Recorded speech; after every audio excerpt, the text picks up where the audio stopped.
Guess who it is? Well, review done, I'm out. Oh wait. That's right everyone, Dragon Ball Super episode 76 just rolled out and we are getting some crazy shit going on here. Defeat these terrifying enemies, Krillin's fighting spirit returns. Last time we met Krillin and Goku, they were trapped in the Wizarding Woods of Oz. No, actually, it's the Forest of Terror. It's kind of a bit of a generic name when you think about it, really. And they were met by some of their mightiest villains. No words were exchanged, or ever. They don't really talk. They kind of just grunt and snigger, and none of their original actors were actually used because Toei and money. And then two new enemies appear from the dirt, Dabura and Raditz. Yeah, Raditz is about as strong as dirt, so that does make sense, and curiously enough, you don't see him again in the entire episode. It's just there. In any case, our heroes have to fight themselves out of this particular situation. But it seems really weird that none of these bad guys are screaming or doing any foley, they're just attacking silently. It's just really off-putting, you get what I mean? But we then get a flashback to Krillin being killed by Tambourine, which is thankfully reanimated, and it actually looks pretty good. They're getting it. They're getting it. Krillin then chooses this moment to run away from his problems, but then he is confronted by Frieza and we get another flashback. Oh, is it reanimated? No, it's not. Damn it, Toei! Same goes for when we see Super Boo. Ugh. And Dabura. Ugh. And Bulma. Ugh. Huh?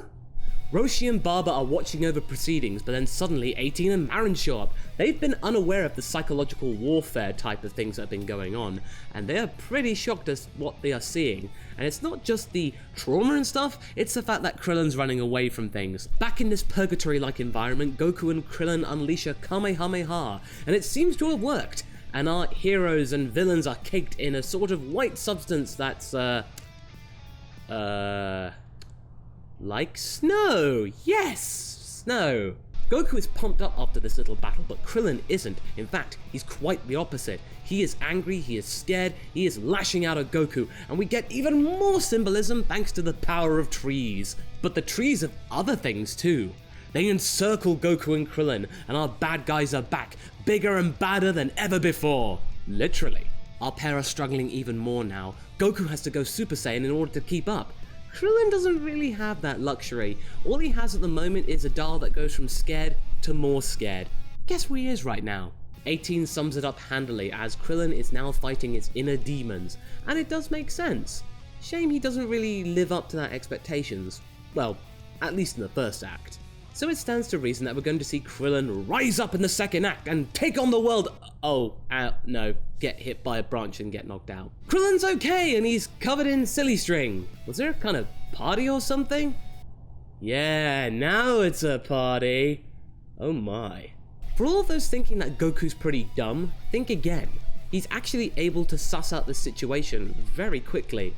Instead of actually fighting them, you have to calm down and relax, chill out a little bit, and then your fears will be gone, as are the villains. But oh no, it's Metal Cooler, he's back! Oh no, it's Ghost Frieza. Then Ghost Tambourine, then Ghost Cell, and then Ghost Toei. But speaking of callbacks, Nimbus is back! Hooray! We get to see some more nostalgia from Dragon Ball. Now we just need the Power Pole and it feels like an OG Dragon Ball episode. Oh jolly D, that's great. After slicing through many Ghost Nappers, Krillin realizes that he doesn't actually need to fight in order to solve his issues. He just needs to take it inside himself and relax. And thanks to the power of birdsong and water drips, it works! Yay! Krillin wins against Ghost Napper! In fact, Nappa's been in this episode so much you should just rename the episode to The Nappening. Hashtag The Nappening. But Roshi isn't done yet, and he calls forth Super Shenron! Did Roshi ever meet Saruma? I'm not quite sure. This kinda doesn't make any sense.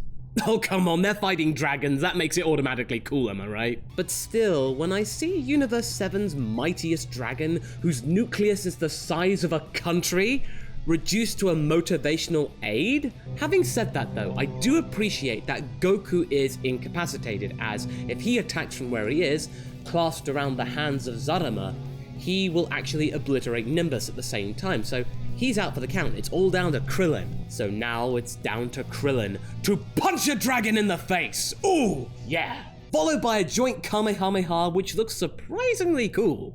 And henceforth comes the Paradise Plant. The pair have won, they're victorious. They have found what they are looking for and they can now return home. And Krillin all the stronger, both physically and mentally. I love this touching moment when Krillin is reunited with Marron because he's now going to become a martial artist again for her, so he can actually protect his family. Gohan, take a few notes here. Also, ha! I told you there was no technique! Ha! No eating shoes for me! With the Paradise Plant safely in Roshi's possession, he can now live longer and Krillin is stronger, so I guess everybody wins? Yay? Well, except Krillin's hair, of course, but it's okay. Marron thinks it's cool, so that's a double win for Krillin. And he really needs more of those. All in all, this episode was good, but it felt a little slow. I think if they added a few more scenes detailing about what the Forest of Terror was, and maybe see Roshi as a child experiencing it, it might have been a bit more impactful, but to me it just felt kind of generic. But having said that though, I like what they did with Krillin. It gave him some motivation and inspiration, and these last few two-parters have actually been really good in focusing on the side characters. I did enjoy it, but I felt like the pacing could have been a bit quicker. Anyway, those are my thoughts for Dragon Ball Super Episode 76. Tune in next time for my review of Episode 77. The Universe Survival Arc begins. But until then, be sure to like and subscribe. Until then, catch you later.